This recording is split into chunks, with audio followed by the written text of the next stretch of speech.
Queridos amigos, ¿cómo están? Es un placer estar con ustedes nuevamente y en esta ocasión tengo el agrado de presentarles a Dante Urbina. Dante Urbina es un joven intelectual peruano, estudió economía en la Universidad Nacional Mayor de San Marcos, hizo una maestría en la misma materia en la Universidad Complutense de Madrid y actualmente ha completado sus estudios de doctorado en la misma materia en la Pontificia Universidad Católica del Perú. No sé cómo ha logrado esa última hazaña, pero lo felicito por eso. También ha tenido, bueno, ha sido autor de varios libros. Hay uno particularmente importante en estos tiempos que recomiendo, que es Economía para herejes, que creo que es un tema importante ahora que estamos obsesionados con la cuestión económica. Dante también ha destacado mucho desde joven por su rendimiento académico, fue seleccionado para participar como un asistente joven en una reunión de premios Nobel de Economía en Landau, Alemania. Ha sido conferencista en diversos países, principalmente en temas de economía, filosofía y teología. Dante es ante todo un católico firme. Así que, bueno, también ha tenido la oportunidad de presentar sus temas en diferentes conferencias, en Perú, en Argentina, en España, otros países más también, Alemania. Y actualmente también se ejerce la docencia universitaria en la Universidad de Lima. Así que, Dante, es un gusto tenerte hoy aquí y bueno, vamos a hablar sobre varias materias, principalmente ideologías políticas, el rol de la doctrina, ¿no?, de la Iglesia en estos temas, qué rol juega la fe. Probablemente exploremos a uno de tus pensadores favoritos, si no el más importante para ti, que es Santo Tomás de Aquino. Y vamos a ver también, explorar un poquito temas que yo he tratado y que parece que tú también has tenido interés, que son el transhumanismo. Así que va a ser una conversación muy interesante. Dante, te cedo el piso, por favor, un saludo para mi gente que te está viendo ahora. Muchas gracias, Miklos. Estoy muy contento de poder interactuar en este diálogo. Te contaba, ¿no? Cuando coordinábamos esta entrevista, que un muchacho me escribe al WhatsApp y me dice, ¿sabes qué? Yo tengo mucho aprecio por tu trabajo intelectual y alguien a quien yo sigo bastante también y considero un gigante intelectual es Miklos Lucas. Y para mí sería un gran regalo que tú y Miklos pudieran conversar, me dijo, ¿no? Y según te comenté, al día siguiente ya estamos en conversaciones para concretar esta entrevista, como una cosa de la providencia. Ahí me escribes y comenzamos a coordinar y aquí estamos entonces. No, Como buen Dante. católico lo atribuyo no a la casualidad, sino a la causalidad de la providencia divina. Perfecto. Cosa que a mí no me ofende porque soy un filo cristiano al final de los días. Así que un gran filo cristiano. Un dudoso filo cristiano, quizás un hereje, pero bueno, por lo menos no estoy en tan mal camino, ¿no? Todavía tengo salvación. Lo importante es estar en camino. Mientras uno esté en camino, las cosas se van encaminando. Perfecto. Me alegra saber eso y me da tranquilidad. Dante, bueno, vamos a empezar entonces entrando de lleno en materia, mandándole un saludo a tu amigo también por esas palabras. Eh, ¿Cómo ve el mundo hoy un joven católico? ¿Cuáles son los dilemas, los problemas, las percepciones que tiene un joven católico en un mundo donde hay una disolución muy grande del concepto de civilización y de todos los valores y principios que la fundamentan, que son valores y principios judeocristianos? Bien. La mirada sobre el mundo desde una perspectiva cristiana, y si nos ceñimos luego al plano humano de lo que es el mundo, no necesariamente va a ser muy optimista. Porque desde una perspectiva cristiano-católica, si hacemos un recuento del transcurso civilizacional de Occidente, el escenario más o menos es este, simplificando, claro está. Tenemos una presencia cultural muy importante de la fe cristiana en la Edad Media y hasta inicios de la modernidad. Al punto que a Europa, que era pues el centro, ¿no?, de lo que era la civilización occidental, porque en cierto modo podemos decir que ya está esto en decadencia, no se le llamaba Europa, no se le solía referir como Europa, sino como la cristiandad. Entonces había toda una cohesión social, incluyendo en esto lo político, lo económico, lo cultural, en torno a la fe. Por supuesto, dentro de esto se daban desviaciones, no todas las personas eran coherentes con esta fe, eventualmente en los mismos miembros de la jerarquía se daban faltas de coherencia, lo cual se ha dado siempre y desde los primeros siglos. Basta que uno vaya al Nuevo Testamento y si lee con suficiente atención, se va a quitar los conceptos idealistas de una primera iglesia cristiana con miembros 100% perfectos. El apóstol Pablo en 1 Corintios capítulos 5 y 6 habla de graves casos de inmoralidad sexual dentro de la iglesia de Corinto. En Gálatas capítulo 2 se refiere pecados de hipocresía de parte del apóstol Pedro, que de acuerdo al académico protestante, especialista en cristianismo temprano, Ian D. Kelly, sería el líder indiscutible de la iglesia cristiana. Entonces, una crisis moral ahí también. En Gálatas capítulo 4 encontramos que Pablo tiene que decirle a los Gálatas, Gálatas estúpidos. En realidad la traducción más fiable de lo que dice Pablo ahí es eso, es unas declaraciones fuertes en términos de que ellos estaban dejando de lado el centro del evangelio. Entonces, ya desde la iglesia de los primeros siglos, lo que tenemos es no un conjunto de miembros perfectos, pero lo que sí hay muy claro es una doctrina bien establecida. Entonces, no todos estaban a la altura del estándar moral, incluso entre miembros de la jerarquía desde el siglo I del cristianismo, no todos siempre van a estar a la altura del estándar moral. Pero lo que sí estaba muy claro era cuál era el estándar moral. Entonces, cuando tenemos un concepto de cristiandad, hay una cohesión en la civilización en torno a un estándar moral de inspiración cristiana. Luego va a venir lo que se llama la modernidad. El filósofo Jacques Maritain, filósofo neotomista francés, en su obra de 1925, Tres Reformadores, dice que el mundo moderno se crea con tres grandes reformas. Una reforma religiosa, la de Lutero, una reforma filosófica, la de René Descartes, y una reforma moral, la de Rousseau. Y por supuesto, Jacques Maritain no ve con buenos ojos tales cambios. Lo que sucede con el advenimiento de la modernidad en Occidente es que se escupe sobre el pasado cristiano. Esta idea de la Edad Media como un simple intermedio, como una edad oscura, viene de esa época. Preguntémonos, ¿por qué a la Edad Media se le llama Edad Media?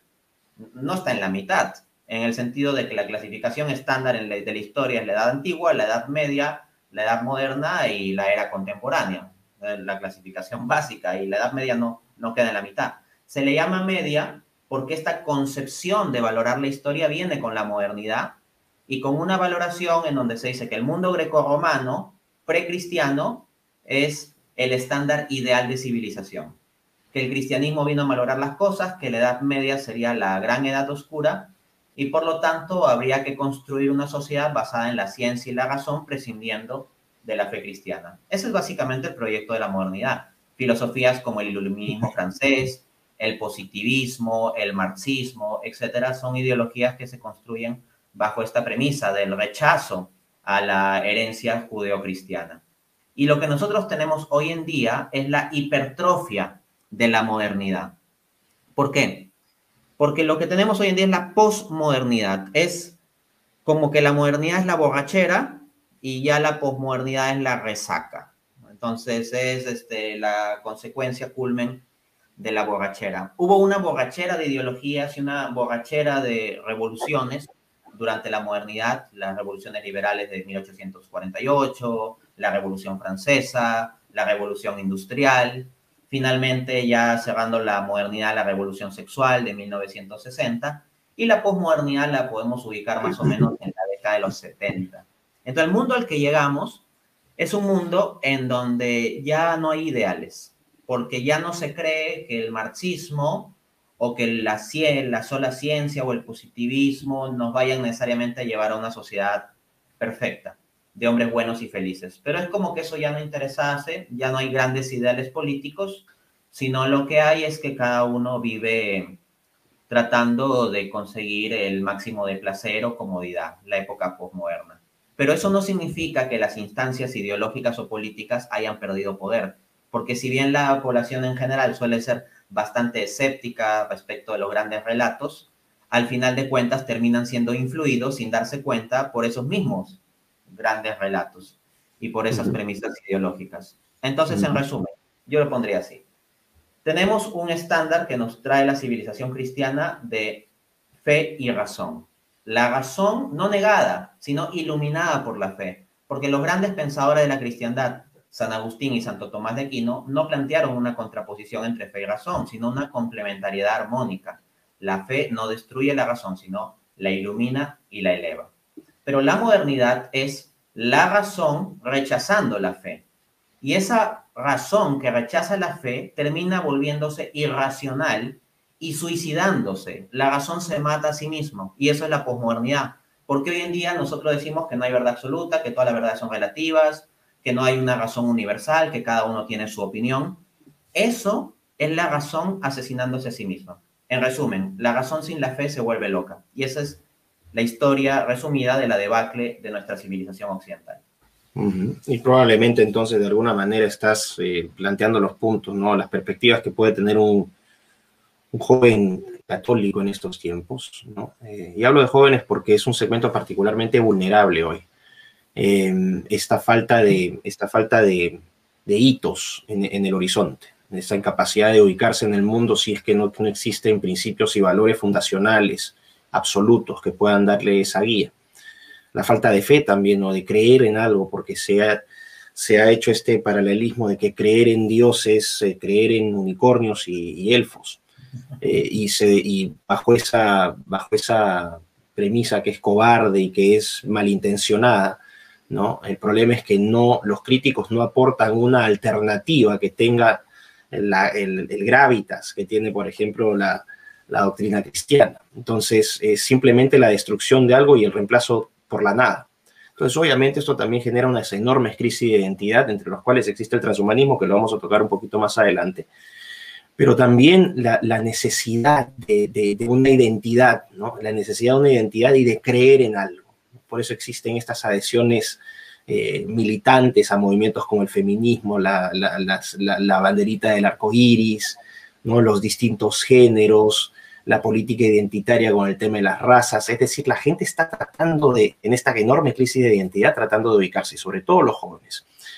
Ahora, tú hablaste del periodo de la modernidad, efectivamente, como el rechazo hacia el cristianismo, el rechazo hacia lo divino, transformar a Dios, ¿no? en una irrelevancia, y que el hombre a través de la razón conquistara y se emancipara en el mundo. El problema de eso ha sido que se crean también fábulas, entre ellas, por ejemplo, de llamar a la Edad Media la Edad Oscura, cosa que ha sido refutada por innumerables historiadores de peso, ¿no? Y bueno, aquí entra un punto, fe y razón, y tú diste un pequeño avance de eso. Hay un autor que yo sé que a ti te parece que es fundacional dentro de la forma que tú tienes de ver el mundo, que es Santo Tomás de Aquino. Podrías, para los jóvenes que nos están escuchando, para la gente en general, sintetizar, que es muy difícil, ¿no? Pero sintetizar cuáles son las líneas más importantes de Santo Tomás y por qué su pensamiento hoy es tan importante para los jóvenes de fe, este maridaje entre fe y razón. Bien. Este gran pensador católico inglés, Gilbert K. Chesterton, tiene una biografía extraordinaria de Santo Tomás de Aquino. Es un libro delicioso de leer. Y lo que dice Chesterton es que a cada siglo lo salva un santo. Por ejemplo, en el siglo XIII, en donde la Iglesia tiene el tope de influencia social, político, económica, Dios suscita a San Francisco de Asís, de Chesterton, para recordar las verdades evangélicas de la pobreza, la humildad, etc. Entonces Chesterton se pregunta, ¿y cuál es el santo que se necesita para salvar a este siglo? Que Chesterton es un pensador profético que ya veía venir la posmodernidad misma, la locura de la razón. En el capítulo 1 de Ortodoxia uno va a encontrar que Chesterton hace estas reflexiones de que la razón sin la fe termina volviéndose loca. Dice que Santo Tomás de Aquino es el santo que debería venir a salvar al siglo de la pérdida de la razón. Porque en un mundo sin fe y sin razón, la salvación vendrá de parte de un profesor de lógica, decía más o menos Chesterton. Entonces, Santo Tomás lo que hace es un pensamiento en donde hay una armonía entre fe y razón. Santo Tomás no va a despreciar la razón, no va a prescindir de ella, sino que la va a considerar pero esta razón iluminada por la fe. Según la noción que tiene Santo Tomás sobre la relación entre la naturaleza y la gracia, la naturaleza es lo que somos como seres humanos. La gracia es el don sobrenatural de Dios, porque nosotros como seres humanos somos entes de naturaleza humana, tenemos unas ciertas capacidades y potencias naturales. Pero por el pecado original esto estaría herido. Entonces ni siquiera tenemos nuestras capacidades de intelecto y voluntad así en un funcionamiento perfecto, están heridos. Y la gracia, el don sobrenatural, repara la naturaleza, pero no solo la repara al estado de integridad inicial, sino la eleva. Entonces, la razón del hombre, que Santo Tomás refiere como razón natural, es influida, movida por la gracia, que en este caso funciona como la fe. Y hay una conjunción. Entonces, en la construcción teológica de Santo Tomás se va a ver eso, ese aprecio sobre la razón y esa forma de ver la naturaleza y la gracia.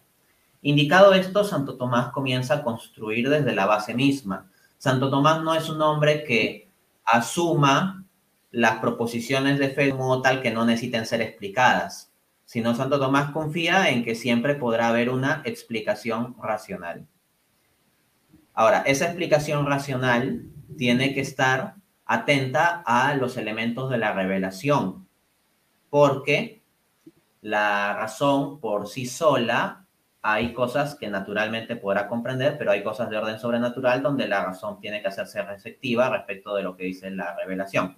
Santo Tomás entiende aquí las fuentes de autoridad de la escritura y la tradición. Si ustedes van a la Suma Teológica, por ejemplo, la principal obra de Santo Tomás, van a encontrar una cantidad gigante de citas bíblicas, no es una mera filosofía aristotélica, con un cálculo de la filosofía aristotélica, como algunos de forma ignorante pretenden calificar. Y al mismo tiempo hay una cantidad gigantesca de citas de padres de la Iglesia. Eso es lo que es la tradición. Y al mismo tiempo Santo Tomás tiene un estándar, no su libre interpretación personal, por más inteligente que él haya sido, sino que él con su inteligencia, que podría haber creado su propia herejía si le daba la gana y una herejía persuasiva, lo que dice Santo Tomás es que la regla infalible de fe es la enseñanza de la Iglesia. Si me permites, cortito, Dante, simplemente porque creo que es preciso agregar acá, eso, ahí también en esa explicación que acabas de dar está la diferencia fundamental entre filosofía y teología, por lo menos visto desde Santo Tomás, ¿no? Que la filosofía es la reflexión del mundo de los mortales, como vemos y reflexionamos sobre cosas lógicas que cualquier persona podría hacerlo. Pero finalmente la teología sería esa misma reflexión, pero aceptando las verdades de la Iglesia, por ejemplo, la Santa Trinidad, el hecho de que todo conduce finalmente hacia Dios y entender el mundo relacionado con la obra y gracia de Dios. ¿Esta creo que es la interpretación correcta o estoy hablando tonterías? No, efectivamente, la filosofía se refiere a la razón natural y en términos de lo que puede alcanzar naturalmente. En el caso de la teología, lo que tendríamos es fuentes de revelación sobrenatural. Y esas fuentes de revelación sobrenatural son entendidas por la razón, porque como ya señalaba San Agustín, el acto de creer se da en entes racionales. De ahí que no hablemos de que un perro que no es racional tenga fe. El que tiene fe es el ser humano. Claro. Y entonces, al recibirse una luz de una fuente de revelación sobrenatural, claro, se tiene como regla, estándar y referencia. Pero tal fe no es ciega, sino que hay elementos deductivos o inductivos de la misma razón que nos llevan a ello. Así, considerando la cuestión base como un preámbulo a los artículos de fe, que es la existencia de Dios, Santo Tomás da unas demostraciones sobre la misma, ¿no? Las 5 vías para demostrar la existencia de Dios. Me va a ser imposible resumir todo ello, pero en mi canal de YouTube, Dante A. Urbina, pueden encontrar una lista de reproducción sobre tomismo, donde discuto bastante sobre las 5 vías. He tenido debates donde he defendido ese enfoque tomista. Recomiendo fervientemente que vayan al canal de Dante y se suscriban. Como lo he dicho, Dante A. Urbina, ahí lo encuentran en YouTube, un material muy, muy interesante y fresco también, sobre todo en este periodo de estandarización intelectual. Eso es una cosa. Ahora, Tomás también, él tiene una influencia muy fuerte de Aristóteles. Hay una influencia aristotélica fuerte porque en un contexto histórico, y esto es importante siempre darlo a entender, él nace a inicios del siglo XIII, bueno, 1225, vivió menos de 50 años, ¿no? Vivió menos de 50 años, llegó hasta 49. No fue un hombre de larga vida, pero fue un hombre de una vida contemplativa muy, muy fructífera. Y ese siglo XIII, aparte del gran poder que había alcanzado la Iglesia, también se expresó en el florecimiento de las universidades. Es ahora un insulto escuchar estos libertarados hablando de ¿no? de la iglesia como enemiga de la razón, cuando es a la iglesia a la que se le debe la fundación de las universidades, ¿no? Tenía ya Bolonia en 1088, la Universidad de Nápoles Federico II, que es precisamente donde también estudió Santo Tomás, la Universidad de París, que también estudió donde estudió Santo Tomás, tenías Oxford, tenías Cambridge, tenías Salamanca, o sea, centros de estudio que fueron posibles gracias al, ¿no? Que empezaron como las escuelas catedralicias y después siempre fueron las universidades. Y se las debemos al catolicismo, no al cristianismo en este caso, específicamente al catolicismo. Entonces, ¿qué opinas tú cuando vienen estos libertarados y estos rojos ignorantes y dicen que la fe mata la razón, que ser creyente es ser un poco menos que un imbécil? ¿Eso es empíricamente comprobable, esas palabras, o encuentras que pueden ser fácilmente refutadas? Es empíricamente comprobable que es falso. Cuando alguien me viene con ese tipo de cosas, yo le digo, bueno, y entonces, ¿cuál es el argumento racional que tienes contra la fe? Le comienzo preguntando por el tema base, por ejemplo. Digo, ¿tú crees que Dios existe? Para empezar por lo básico, ¿no? Y pues muchas veces las personas que hacen tales críticas o son ateos o son agnósticos. Entonces le comienzo a cuestionar sobre tal estándar, le comienzo a presentar argumentos racionales para la existencia de Dios y eventualmente lo que queda como en situación de ignorancia es la persona que alegaba que los creyentes no tenemos cerebros o que somos ignorantes o cosas por el estilo, ¿no? Por ejemplo, a ver, para presentar algo breve, voy a presentar el argumento cosmológico Kalam, que es un ejemplo de lo que yo podría hacer.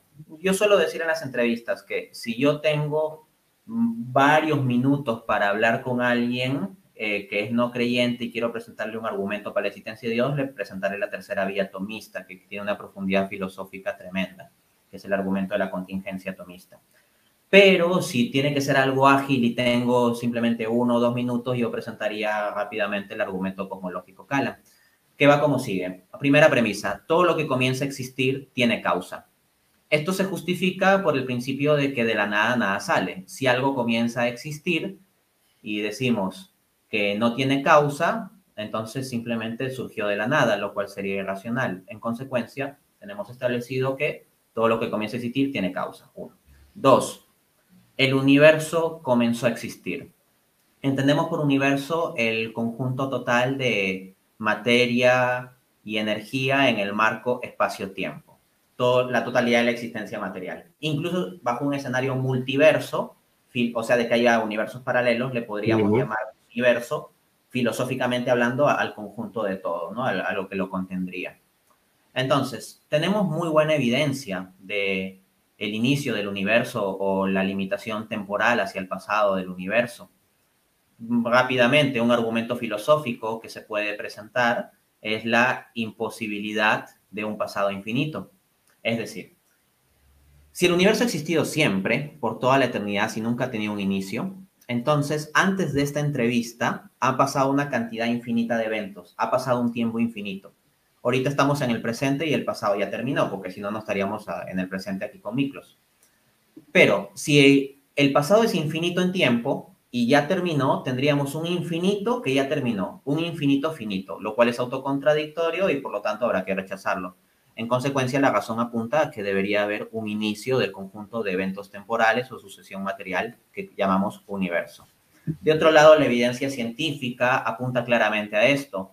El teorema de singularidad espaciotemporal de Hawking-Perons, del paper de 1970, la generalización de este tipo de teorema para un inicio absoluto del universo, conforme al teorema Bordegood-Vilenkin en un paper de 2003, y siendo que el propio Alexander Vilenkin, que es agnóstico, escribió en su libro Many Worlds in One, publicado en 2006, que los cosmólogos ya no tienen dónde esconderse luego de este teorema, sino que hay un inicio absoluto del universo. El propio Vilenkin ha planteado un modelo de tunelación cuántica donde artificialmente quiere hacer como que el universo salga de la nada, pero no puede él plantear un modelo universo eterno. O sea, a lo más, los físicos como el ateo Stephen Hawking han tratado de especular con un universo que surge de la nada. En su obra El Gran Diseño, publicada en 2010 junto con Leonard Lodinov, lo que plantea Stephen Hawking es, capítulo 1, que el universo puede, porque existe una ley como la gravedad, el universo puede crearse a sí mismo y lo hará. El punto es el siguiente. Hasta el físico ateo más famoso del mundo, ni siquiera él apela a la idea de universo eterno, sino que es tan buena la evidencia a favor de que el universo tenía un principio que ya tiene que apelar a que el universo surgió de la nada, se autocreó de la nada. Lo cual es un absurdo y se basa en una confusión que Hawking tiene entre el término nada y el vacío cuántico. Entonces creo que hay buenas razones para creer en la premisa 2, que el universo tiene un inicio, o comenzó a existir. Entonces, primera premisa, todo lo que comienza a existir tiene causa. Segunda, el universo comenzó a existir. Tercero, por lo tanto, el universo tiene causa. Esto se sigue simplemente de lógica de 1 y 2. 4, esa causa es Dios. ¿Cómo justificamos esto? El universo es el conjunto de materia, energía en el marco espacio-tiempo.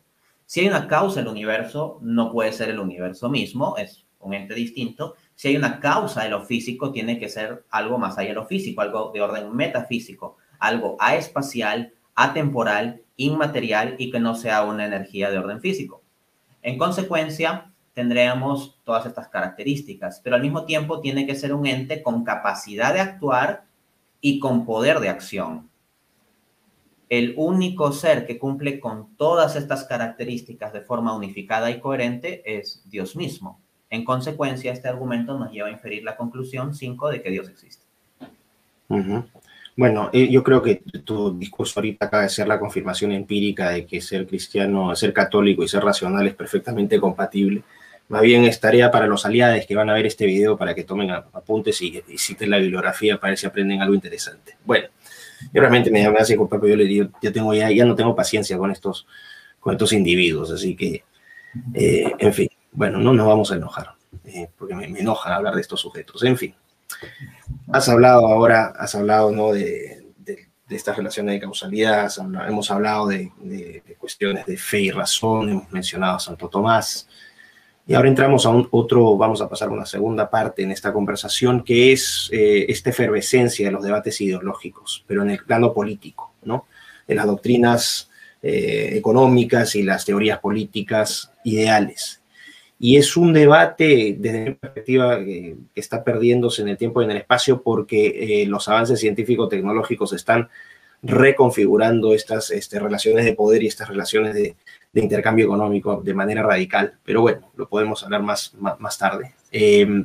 Pero vemos que hay ideologías, las de siempre, por lo menos las más populares hoy. Por un lado, marxismo, versiones de socialismo. Por el lado de la derecha tienes liberalismo, libertarianismo y el conservadurismo, que yo ya pueden ver también mi video sobre el conservadurismo, que no considero propiamente una ideología política porque no es deductiva, sino que es más inductiva.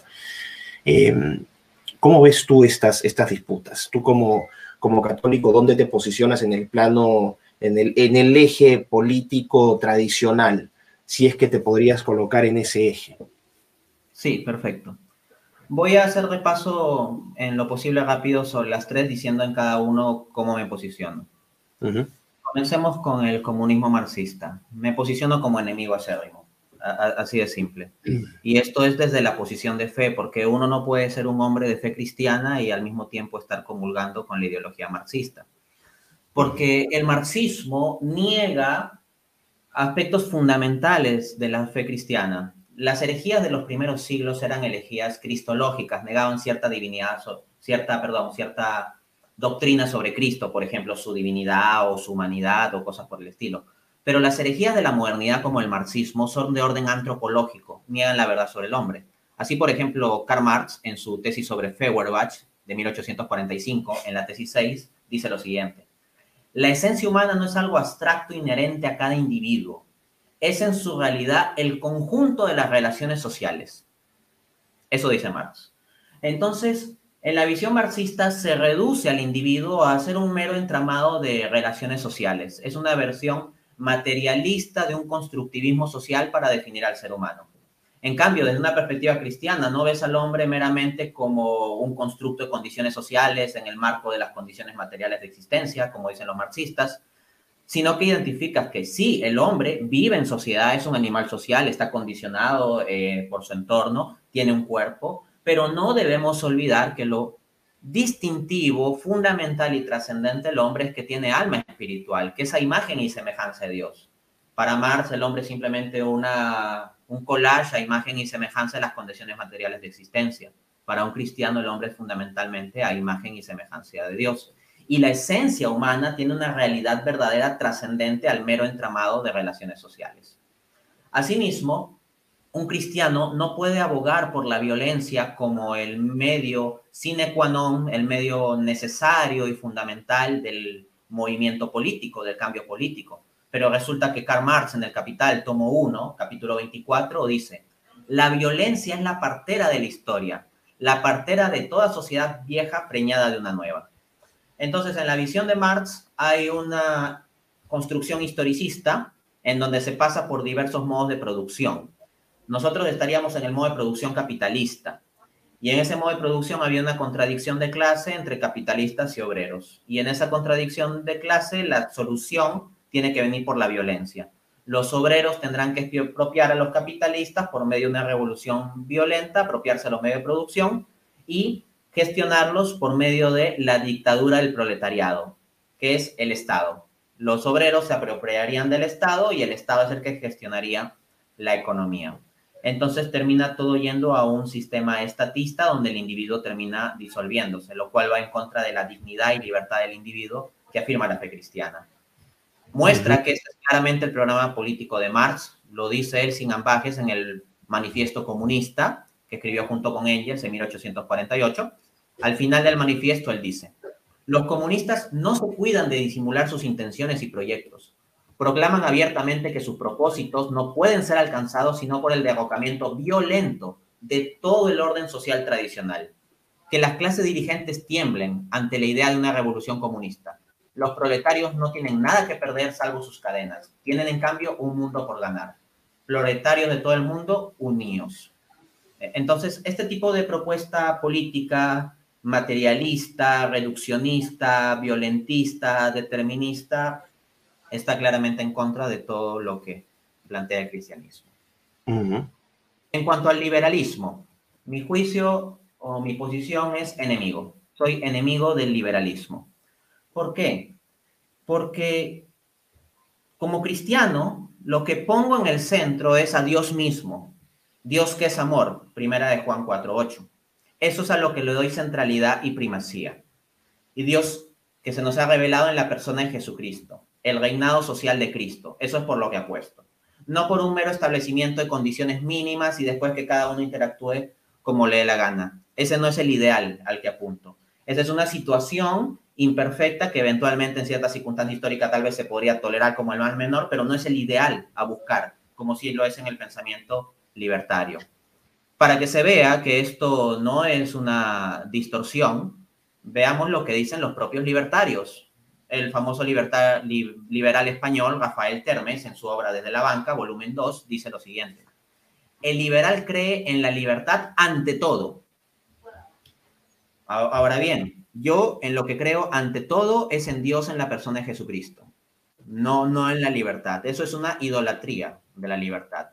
Asimismo, Carlos Rodríguez Brown y Juan Ramón Rayo, en su libro El liberalismo no es pecado, escriben lo siguiente: para el liberalismo, lo más importante es la libertad. Como cristiano, para mí, lo más importante es la caridad. Tal vez alguno ya estará haciendo la argucia mental de decir: oye, Dante, ¿pero acaso el amor no es un acto libre? Pues ciertamente, sí, el amor es un acto libre, pero el pecado también es un acto libre. Entonces, como ya señalaba Chesterton en su obra Ortodoxia, este lúcido pensador inglés, defender la libertad por la libertad en sí misma y en general, sin especificación de libertad para qué, no es suficiente y no nos lleva a una definición de un correcto estándar moral. La noción liberal de la libertad como mera libertad negativa es problemática. La libertad negativa entendida como, bueno, que cada individuo haga lo que le da la gana mientras no agreda al otro y el Estado no lo coaccione y con eso basta para constituir el orden social, no es suficiente. No estoy en contra de la idea de libertad negativa en sí misma, sino en el reduccionismo liberal de considerar la libertad fundamentalmente en términos de libertad negativa, porque en realidad lo fundamental de la libertad es su carácter propio, ontológico, el carácter de libertad positiva. Y en la visión cristiana, la libertad no debe ser vista como una cualidad neutra, sino como una cualidad que ha de estar orientada hacia lo bueno, hacia el bien. Entonces la libertad Dante, sin más es problemática. Dante, si Para ir me permites. sí, te escucho. Sí, cortito, cortito. ¿Puedes hacer la distinción entre liberal y libertario? Porque el libertario, bueno, Pato, si quieres yo te doy la pasada. El libertario cree ante todo en la propiedad. No, es el principio fundamental de un libertario, es la defensa y la promoción de su propiedad, cosa que no hace el liberal. ¿Qué puedes profundizar en esta diferenciación? Porque se tiende a meterlos en el mismo saco, pero vemos también que dentro del liberalismo tú vas a tener una serie de liberalismos, unos más benignos que otros. Y dentro de los libertarismos también vas a tener libertarismos más benignos que otros. Por ejemplo, un paleolibertarismo es mucho más dócil, más amigable con el cristianismo, vamos a hablar del cristianismo en general, mientras que un libertarianismo objetivista o randiano es abiertamente enemigo de la, ¿no? Es casi una posición cuasi marxista en términos del rechazo que existe. ¿Qué distinciones tú puedes agregar a esa, o qué matices agregas en estas diferencias entre liberales y libertarios? A ver, en cuanto a las distinciones de categorías, como bien mencionabas, el libertarianismo pone el énfasis sobre todo en el principio de propiedad privada, y son pensamientos que se construyen sobre todo con base en dicha noción. En cambio, el liberalismo tiene más énfasis en el principio de libertad. O sea, normalmente se plantean tres principios básicos: vida, libertad y propiedad. Entonces, es un poco una diferencia de énfasis y de enfoques, pero es un tanto difícil encasillar incluso estas escuelas en definiciones, porque tanto el liberalismo como el libertarianismo tienen puntos en común. Hay varios teóricos que se consideran a la vez o se denominan de ambos bandos, y por otra parte encontramos que entre sí mismos están divididos. O sea, hay múltiples escuelas de liberalismo y Los múltiples escuelas verdaderos. de libertarianismo, sí. O sea, ¿cuáles son los verdaderos? ¿No? Están en estas sectas que se pelean. Yo soy la secta verdadera, no, tú eres la secta menos verdadera.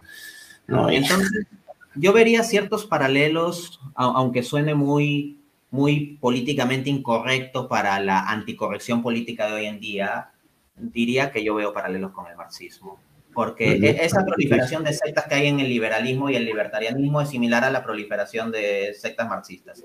Al mismo tiempo, cada vez que hay un país que ha tratado de aplicar una visión marxista a su economía y ha fracasado, ¿qué dicen los marxistas? No, es que ese no es el verdadero marxismo, es que no lo aplicaron bien, hubo un intervencionismo imperialista, y así andan los marxistas. Pero al mismo tiempo los liberales, cuando tú les refieres los propios países que a ellos a veces citan como demostración del éxito liberal, y les comienzas a poner contraejemplos y matices y dificultades, o también el papel de la intervención del Estado implicaba en esto, dicen, no, es que eso no era el verdadero liberalismo. O cuando encuentran casos o se le refieren casos de economías de libre mercado donde vemos grandes dificultades, graves fracasos, graves problemas de orden moral, económico, material, político, etcétera. No, es que ese no es el verdadero liberalismo. Entonces hay paralelos, o la pelea sobre cuál es el verdadero.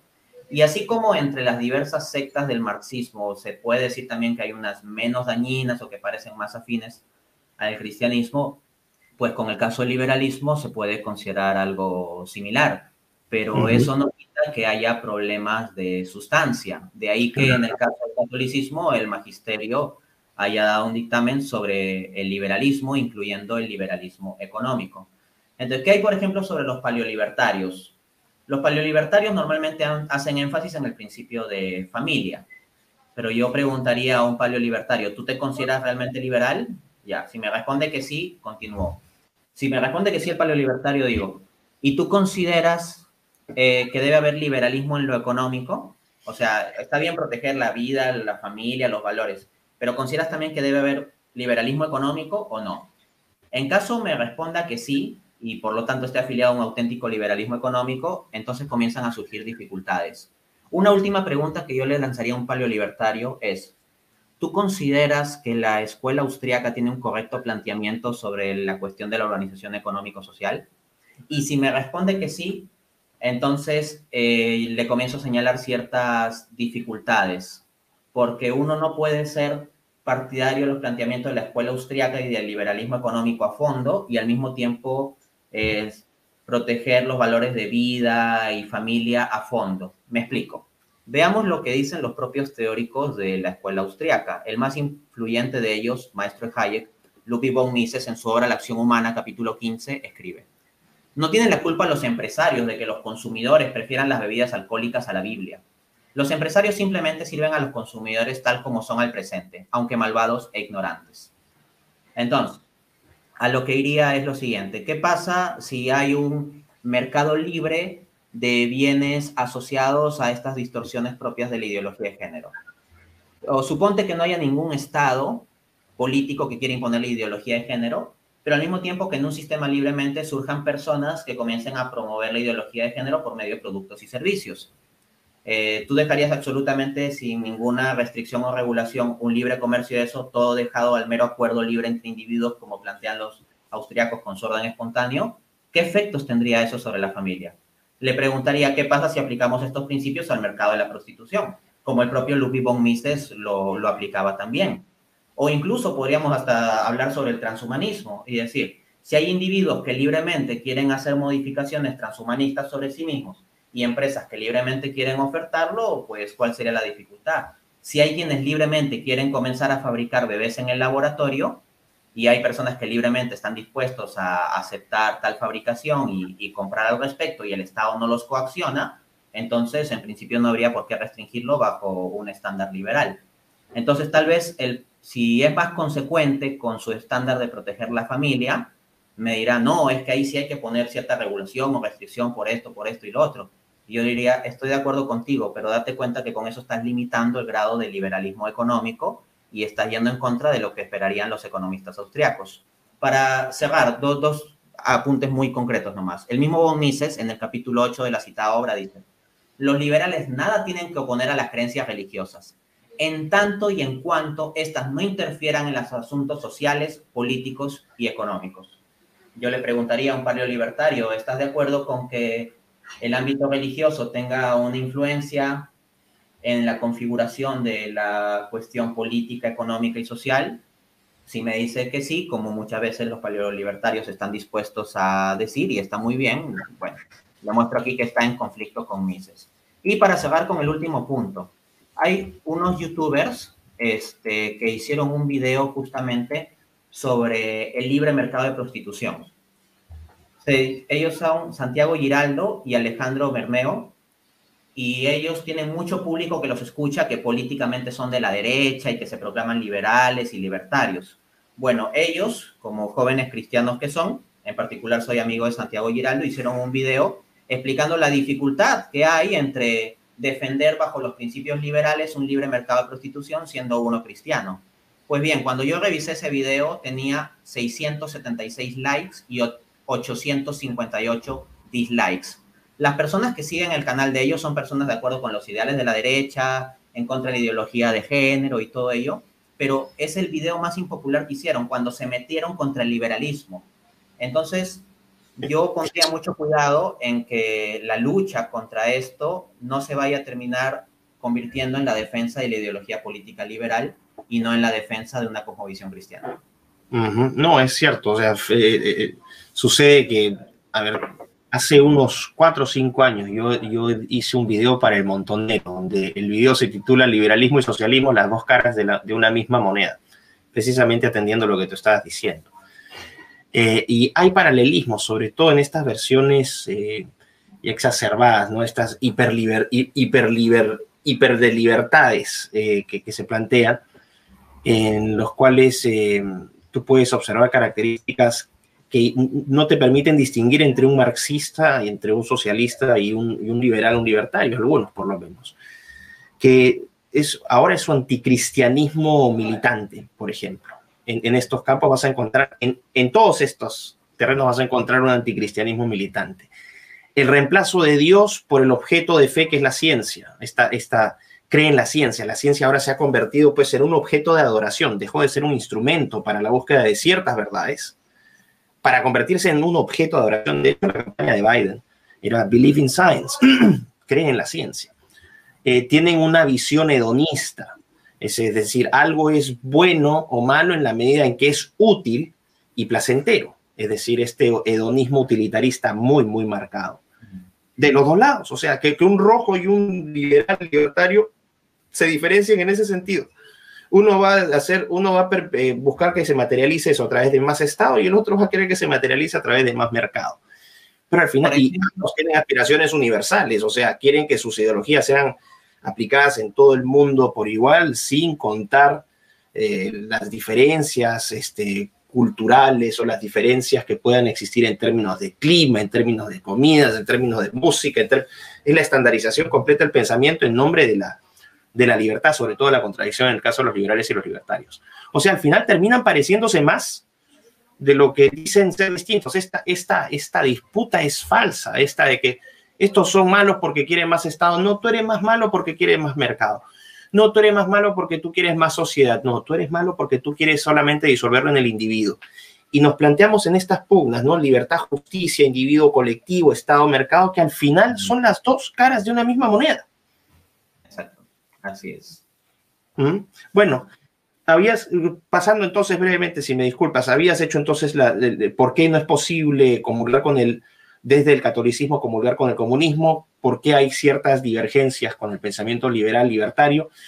Ahora pasaríamos a otro pensamiento, no es propiamente, porque no es una ideología política propiamente tal, que es el conservadurismo, porque no tiene una doctrina, no tiene un cuerpo teórico, a diferencia de estas dos corrientes que me has mencionado.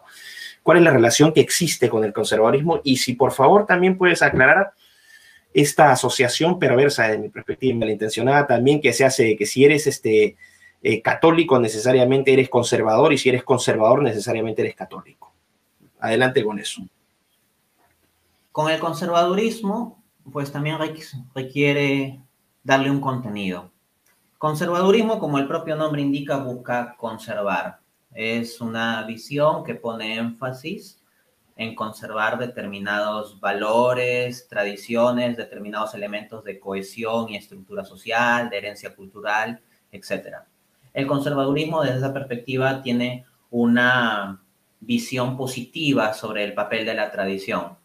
En ese sentido, puede haber cierta afinidad con el catolicismo, en tanto el catolicismo va por ese lado. Si hablamos en términos teológicos, el catolicismo se parece un poco más al conservadurismo, dándole peso a la tradición como vinculante y la valora mucho. El protestantismo, y sé que esto va a sonar muy duro, pero yo tengo que decir lo que tengo que decir, el protestantismo, si hiciéramos el paralelo teológico, se parece más al liberalismo. O sea, esta cuestión de la libre interpretación, cada uno se acerca a la Biblia y entiende la escritura, pero sacan interpretaciones divergentes entre sí, pero bueno, no importa esa divergencia mientras estemos de acuerdo en lo mínimo, así como los liberales dicen, cada uno haga lo que le da la gana mientras se respete lo básico de vida, libertad y propiedad, y mientras no interfieras en otro, ya está. Es un comentario interesante, ¿eh? Ese es un comentario interesante, discúlpame, cortito, pero me parece súper bueno. Dale, continúa. Sí, y bueno, se me acaba de ocurrir el paralelo, ¿no? Es curioso, luego lo profundizaré probablemente. Polémico, por cierto. Sí. Bueno, dale. Sin miedo al unfollow. En cuanto al conservadurismo, la pregunta es, ¿qué es lo que se quiere conservar? ¿Por qué se lo quiere conservar? ¿Y para qué se lo quiere conservar? Es en función de la respuesta a esas preguntas que yo, pues, puedo estar más cerca o más lejos de una determinada perspectiva conservadora. No me encasillaría, digamos, en bloque en una visión como llamar conservadurismo. En ese sentido puedo ser católico sin encasillarme en conservadurismo. Pero al mismo tiempo digo que lo fundamental es responder esas preguntas. Y en función de cómo se respondan esas preguntas, uno puede estar más cerca o más lejos. Por ejemplo, si decimos conservar qué, hay quienes dicen que el conservadurismo lo que estaría conservando sería lo que ya habría generado antes la revolución. O sea, si nosotros queremos conservar, por ejemplo, el tipo de cosmovisión, sociedad y modelo europeo del siglo XVIII, ese modelo ya está infestado de modernismo y de todas las tendencias de la Revolución Francesa. En cierto modo, el pensador alemán Gary Habermas plantea volver a los valores de la Ilustración. En cierto modo sería como una especie de conservador, pero de los valores de la Ilustración. Pero los valores de la Ilustración no es lo que cubre un estándar cristiano y menos aún desde una perspectiva católica. Entonces, eso, primero, ¿qué es lo que hay que conservar? Y desde mi perspectiva como católico, lo que hay que conservar es la tradición cristiana, la fe cristiana y los valores cristianos. Por eso, en lugar de definirme como conservador, que me llevaría una doble explicación, me defino como cristiano católico y punto, porque al final mi respuesta a estas cuestiones es, ¿qué es lo que hay que conservar? Los valores y la tradición cristiana. En suma, lo que nos ha dejado Cristo en la historia. Luego, ¿por qué hay que conservarlo? Por amor a Cristo, por amor a la verdad. ¿Y para qué hay que conservarlo? Para la salvación eterna. Entonces, en esta perspectiva, lo que yo hago es darle un matiz trascendente. Es posible, claro está, que una persona no creyente sea políticamente conservadora, pero si hablamos desde una visión cristiana, encontraríamos ciertos límites. Por ejemplo, supongamos una persona que no cree en la fe cristiana, pero al mismo tiempo considera que culturalmente el cristianismo es la mejor forma de influencia para organizar la civilización. Entonces, una persona que cree en su intelecto que la fe cristiana es falsa, pero al mismo tiempo considera que da la mejor forma de organizar la sociedad. El punto es que ahí la dificultad filosófica estaría en lo que algunos pensadores han llamado la mentira noble. O sea, que la sociedad esté de acuerdo toda en una mentira, pero que gracias a esa mentira todos se lleven bien y las cosas funcionen. Pero si el compromiso es con la verdad misma, entonces tenemos dificultades. Por ejemplo, si nosotros decimos que hay que conservar los valores morales cristianos para que la sociedad funcione bien, aun cuando no creamos propiamente en el cristianismo, el punto es cuál es el sustento de tales valores. Y el filósofo no cristiano, escéptico de hecho, Michael Ruse, en su artículo Evolutionary Theory and Christian Ethics, publicado en el libro The Darwinian Paradigm, dice lo siguiente, abro cita: la moral es una adaptación biológica no menos que las manos, los pies y los dientes. Considerado como un conjunto racionalmente justificable de afirmaciones sobre algo objetivo, la ética es ilusoria. Soy consciente de que cuando alguien dice ama a tu prójimo como a ti mismo, piensa que se está refiriendo a algo más allá de sí mismo. Sin embargo, tal referencia verdaderamente carece de fundamento. La moralidad es simplemente una ayuda para la supervivencia y la reproducción, y cualquier significado más profundo es ilusorio. Fin de cita de las palabras de Ruse. Entonces, si nosotros planteamos, vamos a conservar una civilización judeocristiana, pero no creemos en el contenido de lo judeocristiano, e incluso si somos ateos o agnósticos, somos pasibles a que aquello que queramos conservar le aplique el cuestionamiento que dice este filósofo. Bueno, que a todo esto yo he tenido a Michael Ruse en mi canal, por si acaso, si quieren ver la entrevista ahí, te traigo pura gente de peso acá, ahora estamos con Dante, por si acaso, manteniendo el level. Querido Dante, muy interesante. Entonces, o sea, podrías convivir más con el conservadurismo, pero obviamente, y es algo, y yo veo un conservadurismo, yo vengo de una corriente conservadora secular. Entiendo lo... Principalmente el siguiente, si se quiere resumir todo lo dicho en una frase. Mi perspectiva no es llevar las cosas hacia la derecha. Mi perspectiva es llevar las cosas hacia arriba. Ok, entiendo perfectamente. Se trata de una elevación del hombre hacia el orden de la gracia. Si nosotros consideramos únicamente la cuestión de la estrategia política en términos de lo que los seres humanos podemos hacer con nuestras instituciones y nuestra conservación de valores y nuestra costumbre e incluso como familias, pero en un plano meramente humano, por la herida del pecado original, creo que eso va a tener dificultades o va a fracasar. Se requiere de la ayuda de la gracia para que se realice este tipo de proyecto de una sociedad más cristiana. En resumen, mi enfoque es no construir una sociedad de estilo de derecha, sino una sociedad de estilo reinado social de Cristo. Como digo, no hacia la derecha, sino sobre todo hacia arriba. Eso no quita el hecho de que yo, al ver los diferentes pensadores de izquierda o de derecha, me pueda encontrar elementos que estén más hacia arriba o más hacia abajo. Claro. No, se entiende. Ahora hay algo muy interesante ahí, porque yo también hace tiempo hace años vengo hablando de ya esta poca practicidad, ¿no? Y poca utilidad de este eje tradicional izquierda-derecha. Y tú lo mencionas desde la fe, estás diciendo que quieres elevarlo, no quieres ir hacia la derecha y la izquierda. Yo probablemente siga una misma dirección.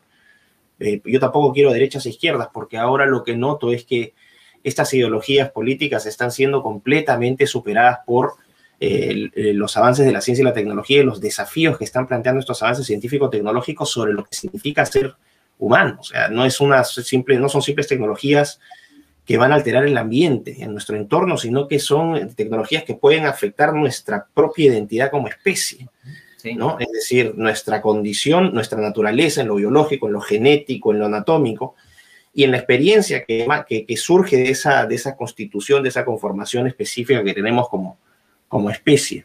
Entonces, de ese plano yo pienso, por ejemplo, que estas disputas ideológicas, como te dije al principio, están siendo completamente irrelevantes.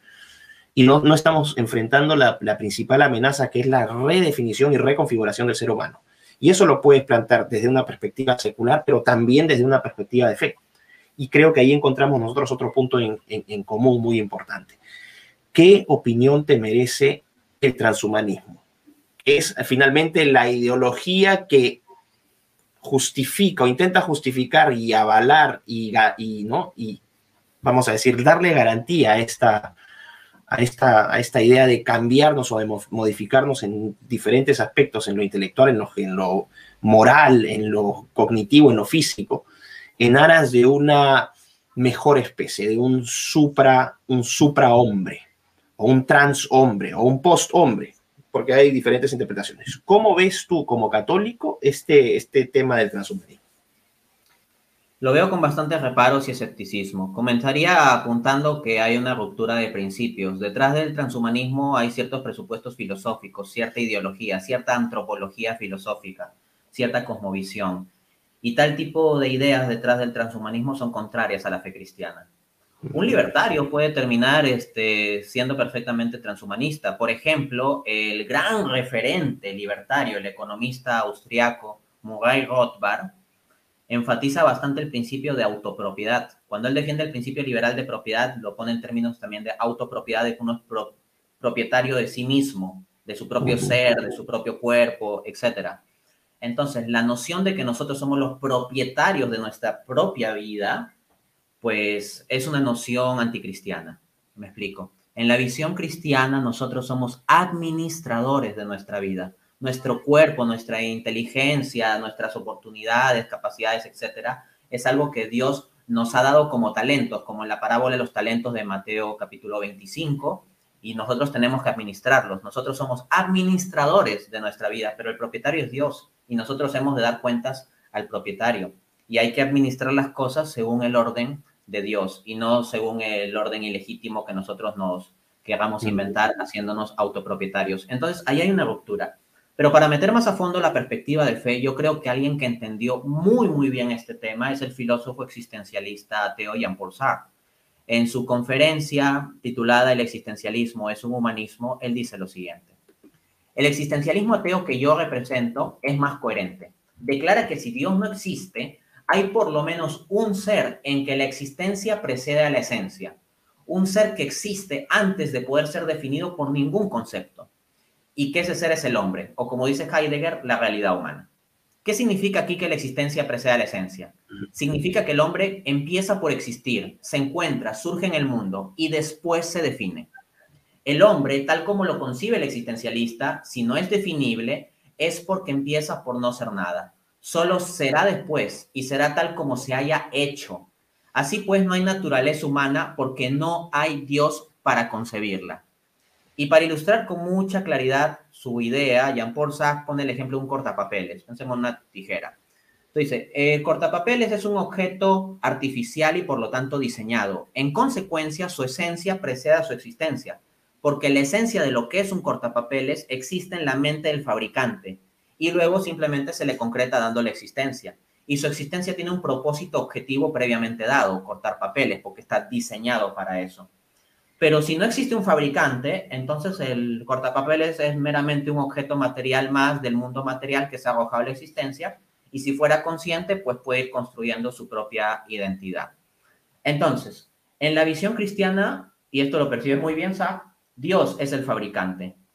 Pero si Dios no existe y si no hay fabricante, los seres humanos simplemente somos arrojados a la existencia y no hay ninguna esencia previa ni un propósito objetivo de la existencia al cual debamos apuntar. Simplemente están los propósitos subjetivos que podemos crear. Y entre esos propósitos subjetivos, si alguien que es arrojado a la existencia sin ninguna esencia y sin necesidad de dar cuentas a un ser trascendente, y si no hay un parámetro objetivo, pues que uno elija hacer modificaciones sobre su propia genética, cuerpo, hacerse un poshumano o superhumano, o hombre-máquina o lo que sea, es algo que está a la orden del día. En consecuencia, yo cerraría esta reflexión con las palabras del cardenal Henry de Lubac, quien en su interesante libro El drama del humanismo ateo dice: no es verdad que el hombre no puede organizar el mundo sin Dios. Lo cierto es que sin Dios no puede, a fin de cuentas, más que organizarlo contra el mismo hombre. El humanismo que excluye a Dios es un humanismo antihumano. Ese sería el juicio cristiano sobre el transhumanismo, porque el transhumanismo es que nosotros mismos nos hacemos dioses. Entonces, un humanismo que excluye a Dios. Y ese tipo de humanismo va a devenir en inhumano, va a terminar destruyendo la sustancia humana de las personas que se sometan a eso, y al mismo tiempo va a devenir en un sistema de control y opresión social, porque si tenemos un esquema donde hay superhumanos, todos los demás seres humanos que no tengamos los recursos financieros o no tengamos la voluntad de hacernos de los superhumanos, pasamos a ser seres de segunda categoría. Y esto ya tiene reminiscencias con la novela distópica de Aldous Huxley, Un Mundo Feliz, en donde existen los alfa, los beta y los gamma, clases de seres humanos. Todos los principios de la dignidad humana, la igualdad de los hombres y cosas por el estilo, o la imagen de Dios en nosotros, quedarán totalmente oscurecidos. Tengo una perspectiva sombría sobre el transhumanismo. Yo creo que el punto, y con esto ya cierro finalmente, es lo que tú decías, hay que ver hacia dónde apuntamos. El debate puramente izquierda-derecha tiende a perder de vista los asuntos más de fondo existencial, filosófico y también tecnológico. Y el punto es que más que fijarnos si caminar a la derecha o hacia la izquierda, lo importante es caminar hacia arriba, hacia lo trascendente, hacia pensar sobre estas cosas y actuar conforme a esto. Y al comienzo de la entrevista decías que estabas en camino y que lo importante es hacia dónde caminar. Pues bien, el camino no es hacia la izquierda ni a la derecha, sino hacia arriba. Completamente de acuerdo. Además, es muy interesante lo que me acabas de decir. Esta idea de que somos propietarios de nuestro cuerpo, bueno, no es una idea difícil de vender, sería una idea atractiva para muchos, ¿no? Por fin soy dueño de algo, por lo menos soy dueño de mi cuerpo, de mi vida, ¿no? Porque la gente ahora no tiene nada, o sea, no tendrás nada y serás feliz. Pero ahí también yo creo que, claro, tú hablas de que al final es Dios quien nos otorga todo esto. También se puede explicar de una manera racional y lógica, apelando a Santo Tomás, a las enseñanzas de Santo Tomás, que esta idea de que somos dueños de nuestro cuerpo es parcialmente cierta. ¿Por qué? Porque finalmente existe un patrimonio que es de todos, que es la identidad que tenemos como especie. O sea, yo soy dueño, podré ser dueño de mi cuerpo, pero no soy dueño de esta estructura física, porque tú eres igual que yo. Y así como nosotros, 6.000, 7.800 millones de seres humanos son, ese es un patrimonio de todos nosotros. Y nadie, en nombre de la libertad, tiene derecho a modificar o alterar ese patrimonio que nos pertenece a todos, que es la identidad que tenemos como especie. Lo estoy planteando desde una perspectiva más lógica, vamos a decirlo, ¿no? Claro, ahora si vamos al tema de la especie, creo que volvería a golpear la puerta el cuestionamiento de Michael Ruse. Es decir, si hablamos de nuestra identidad como especie, o nuestro patrimonio, o la moral que hemos desarrollado como especie, o los valores, las instituciones, etcétera, si vamos a un evolucionismo materialista, si no hay una instancia espiritual trascendente, entonces, ¿cuál es la diferencia de sustancia que tenemos con respecto a los demás entes biológicos? Y si no podemos dar una respuesta clara a ello, y creo que desde un paradigma materialista no habría una respuesta contundente a ello, entonces seguimos abiertos ante el mismo problema. Creo que la mejor respuesta sería una respuesta de orden filosófico, teniendo en cuenta la espiritualidad del ser humano, el carácter ontológicamente espiritual y objetivo del hombre. Completamente de acuerdo con eso. Ahora, es curioso también porque los transhumanistas rechazan abiertamente la religión. Obviamente es un tremendo muro de contención frente a sus intentos de crear el Homo Deus, ¿no? que mencionaba Harari, pero al final se comportan como una religión porque ellos también aspiran a la inmortalidad, ellos aspiran a la resurrección. Ahí está la empresa, esta Alcor de Max Moore, con gente decapitada y con sujetos congelados para ver quién sabe cuándo los resucitan. omnipotencia y omnipresencia, con esta superinteligencia, la Gaia y todas estas estupideces. Tienen que oponerse a la religión porque quien quiera poner un ídolo tiene que sacar a Dios del altar. El Dios verdadero no puede ocupar el lugar de adoración si lo que vamos a adorar es al Homo Deus artificial. Exactamente, pero al final terminan siendo copias malas, ¿no? Copias baratas de una doctrina que ha sobrevivido el paso del tiempo y que se mantiene firme a pesar de todos los embates que ha sufrido. Y para mí la principal crítica es que no proveen estas corrientes críticas, sean desde la filosofía política como desde estos movimientos culturales como el transhumanismo, critican pero no ofrecen un sistema moral, un sistema de principios superior a los que hasta ahora ofreció el cristianismo. Yo me voy a plantear, sin el ánimo de debatirlo ahora, porque lo podríamos discutir después, yo voy a adherir parcialmente a la idea de la mentira noble. Vamos a ponerlo así, ¿ok? Voy a adherir parcialmente a la idea de la mentira noble. Pero no dejo de compartir contigo las preocupaciones y las críticas, y creo que estamos muy alineados en lo esencial, que creo que es lo más importante. Y yo también, a pesar de mi agnosticismo, reconozco abiertamente la fundamental presencia de esta dimensión trascendental del ser humano. Es constitutiva del ser humano, creer. Siempre está ahí, ¿no? Lo que hay que hacer es estar en camino y seguir caminando hacia arriba. Así es. Así que bueno, Dante, palabra de cierre para que quieras darle a la gente que te va a ver, que nos va a ver, ¿no? En primer lugar, yo voy a darte unas pequeñas palabras. Ha sido un placer realmente conversar contigo. Eres un joven muy articulado, muy inteligente, con mucha convicción, y eso creo que es raro encontrarlo hoy, ¿no? Que no sigue modas, más raro aún, que has hecho tu tarea y tienes una fe que realmente es envidiable y que sirves de ejemplo para muchos jóvenes, y yo eso lo celebro realmente. Espero que muchos más jóvenes sigan tu ejemplo y que vean que es necesario seguir modas para ser cool. Tú eres cool, entre comillas, ¿no? En muchos aspectos, y te felicito por eso, y ha sido muy interesante tenerte. Así que, no sé, algunas palabras que quieras dedicarle a la gente, no sé, para cerrar. Muchísimas gracias, Miklos. He estado muy contento de este diálogo. Pues bien, lo que yo le diría a la gente es que busquen el paquete completo. La fe cristiana, bien comprendida, bien estudiada, bien vivida, bien asumida en la mente y el corazón, es el paquete completo. ¿Por qué hay tanta gente que en busca de sentido termina afiliándose a ideologías marxistas o al liberalismo, con todas las disputas que hemos visto, o buscan el ideal transhumanista o cosas por el estilo?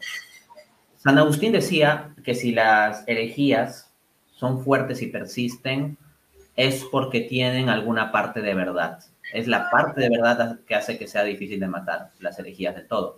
Por ejemplo, el liberalismo tiene una valoración sobre la libertad humana. Nos dice que el Estado no debe controlar toda la vida social, que debemos tener determinada libertad de transacción y de culto y poder hacer empresas. Entonces uno encuentra muchos elementos positivos en el liberalismo, y después ve que cuestiona el marxismo y que es enemigo del marxismo, y como el marxismo es algo malo, entonces el liberalismo debe ser bueno porque recoge estos elementos. Pero hay muchos elementos esenciales de la definición misma de lo que es liberalismo que no son compatibles con una fe cristiana. Similarmente con el marxismo. ¿Por qué hace unas décadas, por ejemplo, tantos jóvenes, a veces nuestros padres o abuelos, se embarcaban en el marxismo? Porque partía una noción, o se vendía con una noción de justicia social, de que hay inequidades, de que hay explotación, de que hay miseria, de que tenemos que cambiar esto, de que este sistema necesita un cambio estructural, etcétera. Y varias de esas ideas tomadas en general, pues no necesariamente son erradas, pero cuando ya vemos en específico cómo es lo que proponen, cuál es su concepto de hombre, qué tipo de cambio es el que proponen, cuál es su diagnóstico específico sobre los males sociales, vemos que hay mucho de error, pero a veces uno termina dejándose llevar por la superficie. Y similarmente con el transhumanismo. En consecuencia, lo que yo diría es, uno en estas ideologías políticas puede encontrar algunas verdades o bienes parciales, pero tales verdades o bienes parciales estarán asimismo contaminados. y esa contaminación puede terminar afectándonos gravemente. Si yo puedo beber de agua, prefiero beber de agua limpia. Si hay agua que está un tanto contaminada, aunque no sea absolutamente contaminación, no bebería de esa agua. Y la fe cristiana es ese paquete completo que da agua limpia para ver la realidad social, nuestra realidad interna, nuestra realidad externa, nuestro fin trascendente y todo ello. Y este no es un salto de fe irracional, sino lo que uno tiene que hacer es seguir recorriendo el mismo camino de la razón y con el corazón abierto. Y si uno recorre ese camino, llegará a la fe. Dios dispondrá de eso. Muy bien, Dante, muchísimas gracias. Un placer haber estado contigo. Espero que les haya gustado la conversación. Yo la he encontrado particularmente interesante y muy entretenida. Así que nada, ya nos encontraremos en Lima, Dante, si es que voy para allá en algún momento. No sé si tomas cerveza, pero si tomas, nos tomaremos unas frías. Y si no, bueno, te tomarás un té y yo me tomo mi chela. Así que un fuerte abrazo. Perfecto. Un fuerte abrazo y gracias a todos por su audiencia.